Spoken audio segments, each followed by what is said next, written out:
Mike Faulkender. I'm the Dean's Professor of Finance at the University of Maryland. I'm also the former Assistant Secretary for Economic Policy at the Department of Treasury. Cool. Sir, the first question, I know you've probably gotten it a lot here, but tell me what's happening right now? What is the debt ceiling and what can happen if the default were to occur? Sure. So most years, the federal government runs a budget deficit. So that means that it spends more money than it takes in receipts, and it finances the difference between those through issuance of debt. And up until World War I, the Congress had to approve each debt issuance. But then at the beginning of the war, the Congress decided what it would do instead is set a maximum amount of debt that could be outstanding. And so occasionally Treasury has to come back to Congress and get its approval to issue more in debt. So they've run up against it. So the current debt limit is at $31.4 trillion. And because we're running what's projected by CBO to be another $1.5 trillion budget deficit this year, the Treasury Department is going to need to increase the amount of its borrowing, and it will exceed the 31.4 trillion that's been authorized. So earlier this year, the Secretary announced that they had hit that level. There is a bunch of money that they raised through bond issuances that's essentially sitting in what you can think of as the federal government's checking account. But they're now projecting when that checking account balance will go to zero, right? And so then at that point, they can't issue any more debt. They've exhausted any reserves that are sitting in the checking account. And at that point, they can only continue to pay things based upon receipts that come in. So this is obviously uncharted territory. It's not like a government shutdown where we know what will happen. When you can't pay back that debt, there's uncertainty that comes with it. But what are some of the things that you think that could happen that could be specifically of effect to people who live here in the DC area? So let me first clarify a couple of issues. So Treasury is authorized to reissue any debt that comes due, right? So there's debt that's maturing all the time, and they're allowed to replace the maturing debt with new debt. So that what this is really about is new debt that takes them above the 31.4 trillion level, right? So this is not about debts that were incurred 4 years ago. They're allowed to refinance those, right? This is about new debt because we're running a budget deficit, right? So if we were to balance the budget tomorrow, the debt ceiling would not be particularly relevant, okay? So the second thing is that there are still receipts that come in all the time into Treasury, right? So people's income tax withholding out of their payroll checks, businesses' quarterly forecast of how much they're going to pay, so that'll get paid in June. Social Security withholdings from people's payroll tax, from their payroll. There is still a lot of money coming into Treasury, more than what is owed, for instance, just on interest on the debt.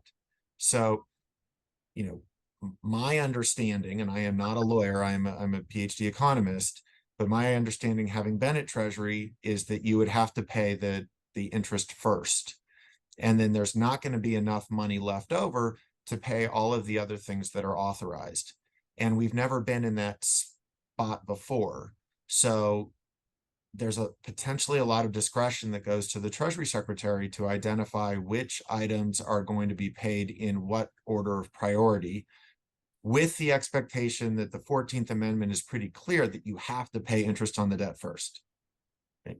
So then after that, there'll be some determination as to what gets paid in what order. And that's what there might not be enough for. So when people use the word default, I think that's a mischaracterization, because we're not going to not pay obligatory interest payments. Those are going to get prioritized. What's going to happen is that there's not enough money to pay other things like federal workers, federal contractors, as well as just payments to states, payments to individuals that Treasury makes all the time. And so that would likely have a disproportionate effect on the DC area, because so much of the income derived by people living in this area comes from the federal government. What we don't know, again, is how exactly the Secretary is going to prioritize. There's a whole group in the Bureau of Fiscal Services and the Fiscal Assistant Secretary at the Treasury Department that will help the Secretary understand how much is owed in each of those different buckets so that they can identify the prioritization. I just want to make sure, just to rewrap what you said there, just make sure I'm aware of it. So the obligation to pay that interest is the main thing that could lead to us having to figure out, what will get the money and what will not get the money, because we have to pay the interest first, and the Treasury Department will do that, be in charge of that. Just make sure I'm clear. Well, okay, so the reason that they're going to have to prioritize is because they can't issue more debt. They've exhausted the money in the checking account, and the receipts are not sufficient to pay all of the obligations. My understanding is that by law, the secretary is going to have to prioritize the interest payments, but then what comes next is, my understanding, at the discretion of the secretary. So it's the fact that the debt ceiling has not been increased and that we run a budget deficit that's going to cause the prioritization. It's not per se that you have to pay the interest first. Understand. Well, tell me from your standpoint, um, as a man who's obviously an expert in economics and has seen a lot in the past, in I guess in a negative way, is this a fascinating scenario to see this happen? I mean, like to see what could possibly happen here, not just in the DC region, but across the market. Um, there are certain things I would choose not to see in life, and this would be one of them, right? A failed bond issuance from our unwillingness to address our long-term fiscal solvency would be another one. I testified in front of the Senate Budget Committee a year ago, and a senator asked me whether we can afford to take our debt up to around 50 trillion, or what was the amount we could afford. And my response was, Senator, I don't know how much we can absorb, and I don't want to find out, because finding out would be a very ugly situation. I would rather to see that the White House and that the president and the speaker come to an agreement that both raises the debt ceiling and addresses the long-term unsustainable nature of our current fiscal situation. I don't think we should just continue on autopilot with a large portion of our spending that's not subject to appropriation being reviewed. I mean, I think there's a misunderstanding among many in the public as to there is a governance reason for having a debt ceiling limit, and that is that nearly 70% of federal spending is not subject to the annual appropriations process. And that means that the debt ceiling is the only time that Congress has to go on the record with a vote associated with the vast majority of spending that the federal government does. And so if mandatory spending is largely driving the long-term budget deficits, and the only time that Congress has to confront that unsustainable path is the debt ceiling, then it's appropriate to couple a discussion about a debt ceiling extension with reform to the spending practices. I guess I'll leave it at this question here then, on a positive note. I mean, at least having that discussion, is that encouraging to you?